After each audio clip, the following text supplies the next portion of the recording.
ಈಗ ನಮ್ಮ ಜೊತೆ ಮಾತನಾಡೋದಕ್ಕೆ ದೇವೇಗೌಡರು ಇದ್ದಾರೆ. ಸರ್ ನಮಸ್ತೆ. ನಿಮ್ಮ ಜೊತೆ ತುಂಬ ಒಡನಾಟದಿಂದ ಇದ್ದಂತಹ ಒಬ್ಬ ವ್ಯಕ್ತಿ ಇವತ್ತು ಇಲ್ಲ ಅಂತ ಆದಾಗ ನಿಮ್ಗೇನು ಅನಿಸ್ತಾ ಇದೆ ಸರ್? ಸದ್ಯಕ್ಕೆ ಏನೆಲ್ಲ ನೆನಪಾಗ್ತಾ ಇದೆ ಅವರ ಒಟ್ಟಿಗಿನ ಒಡನಾಟದ ಕುರಿತಂತೆ ಆಗಿರ್ಬೋದು, ಅಥವಾ ರಾಜಕೀಯ ರಂಗದಲ್ಲಿ ನೀವಿಬ್ಬರು ಕೈ ಜೋಡಿಸಿ ಬಂದಂತಹ ರೀತಿಯಲ್ಲಿ ಆಗಿರ್ಬೋದು, ಯಾವ ರೀತಿ ನೆನಪಿಸ್ಕೊಳ್ತೀರಾ ಸರ್? ಎಸ್ ಎಂ ಕೃಷ್ಣ ಅವರು ನಾನು ಒಂದೇ ಬಾರಿ ವಿಧಾನಸಭೆಗೆ 1962ರಲ್ಲಿ ಅವರು ಮದ್ದೂರಿಂದ ನಾನು ಹೊಳೆನರಸೀಪುರದಿಂದ ಆಯ್ಕೆ ಆಗಿದೆ. ಅವರು ಸೋಷಿಯಲಿಸ್ಟ್ ಪಾರ್ಟಿಯಿಂದ, ನಾನು ಬಂಡಾಯ ಕಾಂಗ್ರೆಸ್ ಒಟ್ಟಿಗೆ ಆದ್ವಿ. 5 ವರ್ಷ ವಿರೋಧಿ ಪಕ್ಷದ ಕೆಲಸ ಮಾಡ್ತಿದ್ದೆ.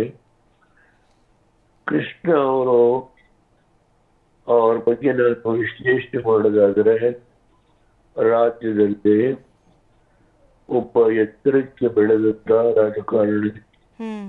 ಅವರು ಸ್ಪೀಕರ್ ಆಗಿ, ಮಂತ್ರಿ ಆಗಿ, ಮುಖ್ಯಮಂತ್ರಿ ಆಗಿ, ಕೇಂದ್ರದಲ್ಲಿ ಮಂತ್ರಿಯಾಗಿ, ವಿದೇಶಾಂಗ ಮಂತ್ರಿಯಾಗಿ, ಗವರ್ನರ್ ಆಗಿ ಹಲವಾರು ಸೇವೆಗಳನ್ನ ಸುಮಾರು 50 ವರ್ಷಗಳ ಕಾಲ ಸುದೀರ್ಘವಾಗಿ ರಾಜ್ಯ ಮತ್ತು ರಾಷ್ಟ್ರಕ್ಕೆ ಅವರು ಕೊಟ್ಟಿರ್ತಕ್ಕಂಥ ಸೇವೆ ಇವತ್ತು ಜನಗಳ ಮನಸ್ಸಲ್ಲಿ ಆಳವಾಗಿ ಜ್ಞಾಪಕದಲ್ಲಿದೆ. ಸರ್, ಇನ್ನು ನೀವು ಒಂದೇ ವಯೋಮಾನ ಅಂದ್ರೆ ಹತ್ತತ್ರ ಒಂದೇ ವಯೋಮಾನದವರಾಗಿರೋದ್ರಿಂದ ಒಂದಿಷ್ಟು ಮಾತುಕತೆ ನಡೀತಾ ಇರಬೇಕಾದ್ರೆ ಯಾವ ರೀತಿ ಚಿಂತನೆಗಳು ಅವರಿಂದ ಬರ್ತಾ ಇತ್ತು, ಏನೆಲ್ಲ ಅವರು ಯೋಚನೆ ಮಾಡ್ತಾ ಇದ್ರು, ನಿಮ್ಮ ಹತ್ರ ಯಾವ ರೀತಿ ರಾಜ್ಯದ ವಿಚಾರವಾಗಿರ್ಬೋದು, ಅಭಿವೃದ್ಧಿ ವಿಚಾರ ಆಗಿರ್ಬೋದು? ಕಾವೇರಿ ಸಮಸ್ಯೆ ಬಂದಾಗ, ರಾಜ್ಯದ ಸಮಸ್ಯೆ ಬಂದಾಗ ನಾವು ಯಾವುದೇ ವ್ಯತ್ಯಾಸ ಒಟ್ಟಾಗಿ ಕೆಲಸ ಮಾಡಿದ್ದೇವೆ. ರಾಜ್ಯದ ಅಭ್ಯುದಯಕ್ಕೆ ಅವರು ಮುಖ್ಯಮಂತ್ರಿಯಾಗಿ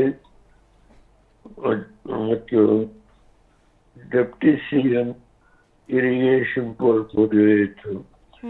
ಮುಖ್ಯಮಂತ್ರಿಯಾಗಿ ಹಾಗೂ ರಾಜ್ಯದ ಹಲವಾರು ವಿಷಯದ ಬಗ್ಗೆ ನಾವು ಒಂದುಗೂಡಿನೇ ಕೆಲಸ ಮಾಡಿದ್ದೇವೆ. ಯಾವುದೇ ವ್ಯತ್ಯಾಸ ಇಲ್ಲ, ವೈಯಕ್ತಿಕವಾಗಿ ಯಾವ ವ್ಯತ್ಯಾಸ ಇಲ್ಲ. ಅವರಿಗೆ ರಾಜ್ಯಸಭೆಗೆ ಒಂದು ಸಂಸದಲ್ಲಿ ಸದಸ್ಯರನ್ನ ಮಾಡಲಿಕ್ಕೆ ನಾನು ಮುಖ್ಯಮಂತ್ರಿಯಾಗಿ ಅವತ್ತು ನನ್ನ ಕಿಂಚಿತ್ತು ಸಹಾಯ ಮಾಡಿದ್ದೇನೆ. ನಾನು ಯಾಕೆ ಮಾತು ಹೇಳಿದೆ ಅಂದ್ರೆ, ನಮ್ಮಿಬ್ಬರಲ್ಲಿ ಇದ್ದಂತ ಬಾಂಧವ್ಯ ಆ ಸಂದರ್ಭದಲ್ಲಿ ನಾನು ಯಾವುದೇ ಒಂದು ಹಿಂಜರಿದನೆ ಕಾಂಗ್ರೆಸ್ನ ಪ್ರಧಾನಮಂತ್ರಿಗಳಾದ ನರಸಿಂಹರಾವ್ ಹತ್ರ ಹೋಗಿ ಅವರನ್ನು ಮಾಡಲೇಬೇಕು ಅಂತ ಹೇಳಿ ಕರ್ನಾಟಕದಿಂದ ಅವ್ರನ್ನ ರಾಜ್ಯಸಭೆಗೆ ಕಳಿಸ್ತಕ್ಕಂಥ ಕೆಲಸವನ್ನು ಮಾಡಿದ್ದು ಕಾಂಗ್ರೆಸ್ ಮುಖಂಡರಿಗೆ ಎಲ್ರಿಗೂ ಗೊತ್ತಿದೆ. ಅದರಿಂದ ಕಾವೇರಿ ವಿಷಯ ಬಂದಾಗ ಅವರು ನನಗೂ ಹೋರಾಟ ಯಾವುದೇ ಭಿನ್ನ ಅಭಿಪ್ರಾಯದಲ್ಲಿ ಹೋರಾಟ ಮಾಡಿದ್ದೇವೆ. ಹೀಗೆ ರಾಜ್ಯಕ್ಕೆ ಸಂಬಂಧಪಟ್ಟಂತೆ ದೇಶದ ಹಲವಾರು ವಿಷಯದ ಸಂಬಂಧಪಟ್ಟಂತೆ ಅವರು ಕೆಲಸ ಮಾಡಿದ್ದಾರೆ. ಮಹಾರಾಷ್ಟ್ರದಲ್ಲಿ ಗವರ್ನರ್ ಕೆಲಸಗೊಂಡಿದ್ದಾರೆ. ಅತ್ಯಂತ ಎತ್ತರಕ್ಕೆ ಬೆಳೆದಂತ ಒಬ್ಬ ಹಿರಿಯ ರಾಜಕಾರಣಿ. ಅವರು ಇವತ್ತು ನಮ್ಮನ್ನು ಅಗಲಿ ಹೋಗಿದ್ದಾರೆ.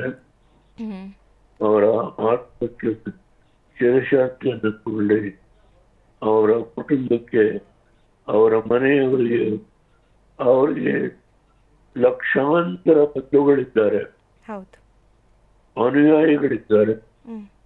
ಅವರೆಲ್ಲರಿಗೆ ಇವತ್ತು ಆಗುವ ದುಃಖವನ್ನು ನಾನು ಅರ್ಥ ಮಾಡಿಕೊಳ್ಳುವುದಿಲ್ಲ.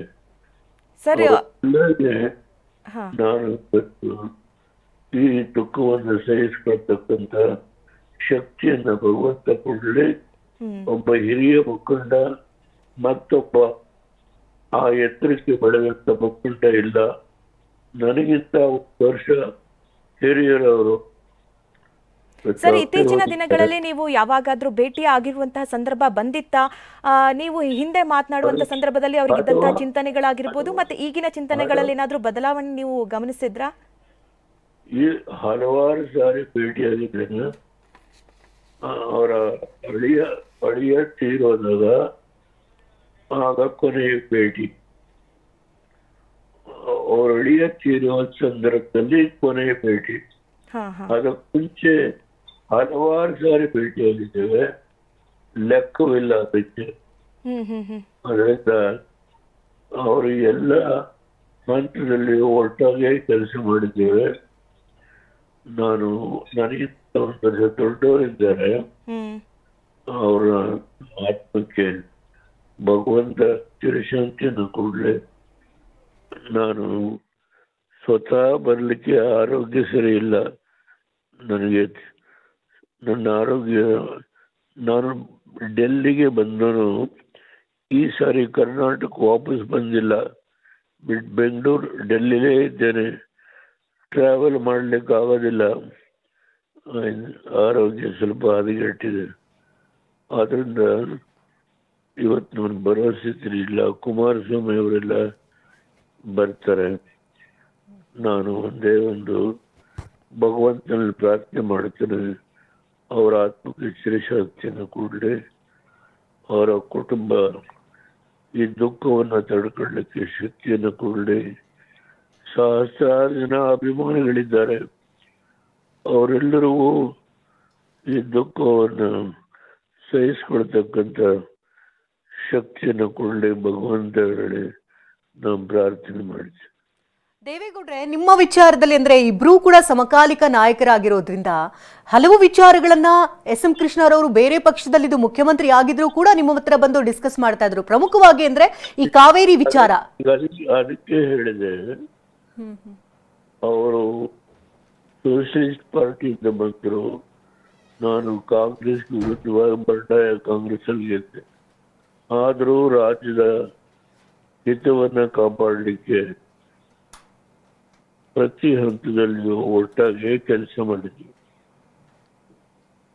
ಅದರಲ್ಲಿ ಯಾವ ವ್ಯತ್ಯಾಸ ಇಲ್ಲ. ದೇವೇಗೌಡ್ರ, ಅಂದ್ರೆ ನಿಮಗೆ ಇರುವಂತಹ ರೈತರ ಮೇಲಿನ ಪ್ರೀತಿ, ಎಸ್.ಎಂ. ಕೃಷ್ಣಗಿದ್ದಂತ ರೈತರ ಮೇಲಿನ ಪ್ರೀತಿ ಎರಡೂ ಕೂಡ ಒಂದೇ ಆಗಿತ್ತು. ಜನರು ಬರಗಾಲದ ಸಮಯದಲ್ಲಿ ಹನಿ ಹನಿ ನೀರಿಗೂ ಹಾಹಾಕಾರ ಪಡುವಂತಹ ಸಂದರ್ಭದಲ್ಲಿ ತಮಿಳುನಾಡಿಗೆ ನೀರು ಬಿಡಬೇಕು ಅಂತ ಒಂದು ಕಡೆ ಒಕ್ಕಲೆಬ್ಬೆದಂತ ಧ್ವನಿ ಕೂಡ ಇದ್ದಿತ್ತು. ನಾವು ಇಬ್ರು ಈ ವಿಷಯದಲ್ಲಿ ಒಗ್ಗಟ್ಟಾಗಿ ಕೆಲಸ ಮಾಡಿದ್ದೇವೆ. ಅವರು ಪಾದಯಾತ್ರೆ ಮಾಡಿದ್ದು ಗೊತ್ತು. ನಮ್ಮ ದೈವಾಧೀನರಾದ ಬಾಲಗಂಗಾಧರನಾಥ ಸ್ವಾಮಿಗಳು ಅವರು ಪಾದಯಾತ್ರೆ ಮಾಡಿದ್ದು ಗೊತ್ತು ನನಗೆ. ಆ ಸಂದರ್ಭದಲ್ಲಿ ನಾನು ಲೋಕಸಭೆಯಲ್ಲಿ ಹೋರಾಟ ಮಾಡಿ ನನ್ನ ಶಕ್ತಿ ಎಷ್ಟಿದೆಯೋ ಪ್ರಯತ್ನ ಮಾಡಿದ್ದೇನೆ. ರಾಜ್ಯದ ಹಿತವನ್ನ ಕಾಪಾಡಲಿಕ್ಕೆ ಪ್ರತಿ ಹಂತದಲ್ಲಿ ಹೋರಾಟ ಮಾಡಿದ್ವಿ. ಹೌದು ಹೌದು. ಧನ್ಯವಾದ ದೇವೇಗೌಡ್ರೆ, ಟಿವಿ9 ಜೊತೆಗೆ ಮಾತನಾಡೋದಕ್ಕಾಗಿ. ಹಿರಿಯ ಮುತ್ಸದ್ದಿ ರಾಜಕಾರಣಿ, ಮಾಜಿ ಪ್ರಧಾನಿಗಳು ಎಚ್.ಡಿ. ದೇವೇಗೌಡರು ಎಸ್.ಎಂ. ಕೃಷ್ಣರವರಿಗೆ ಅವರೊಂದಿಗೆ ನಡೆದು ಬಂದ ಹಾದಿ ಬಗ್ಗೆ, ಅವರ ವಿಚಾರಗಳ ಬಗ್ಗೆ ಮಾತನಾಡಿದ್ರು.